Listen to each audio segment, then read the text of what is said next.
Michael's condition has always been fairly steady in his abilities to take care of himself, to eat well, but he has not been doing what we wanted him to do to take care of himself, in the sense that he was very frail, he was very thin.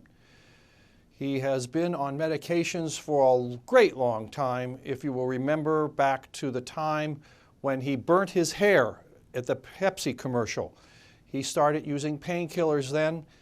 He then fell from a stage and broke his leg. He also cracked a vertebrae in his back, and those things have caused him terrible pain, which has resulted in him using medications. And in fact, we have been very frightened of him abusing those medications.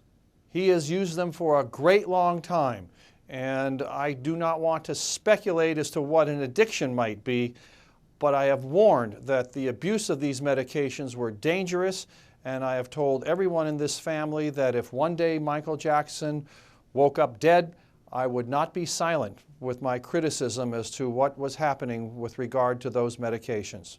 I received a phone call from Randy Jackson's assistant. He is the youngest of the Jackson brothers, and the assistant told me that Michael had been taken to the hospital. I got a hold of Randy. I said, "Randy, what's happened?" He said he didn't know. He was on the way to the hospital and to meet him there. I got there first. It was chaos. When he walked through the door, we just hugged one another. He was crying. He couldn't speak. I couldn't speak. He went into the next room, and that was then followed a few minutes later by Jermaine coming into the hospital. His tears were streaming down his face. I hugged him. I said, "Jermaine," and he could not speak to me. And I knew what had happened, and Jermaine then went into the other room. I can say that Michael was severely impacted by the criminal trial which took place in Santa Maria, California.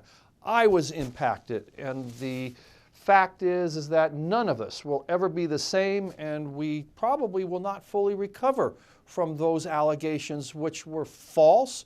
They were concocted. We proved them to be false. We demonstrated not with just testimony, but with documents which made it an utter impossibility for those allegations to have any basis whatsoever. So it impacted all of us, but what you saw, Michael was recovering. He was getting better. He wanted to perform again.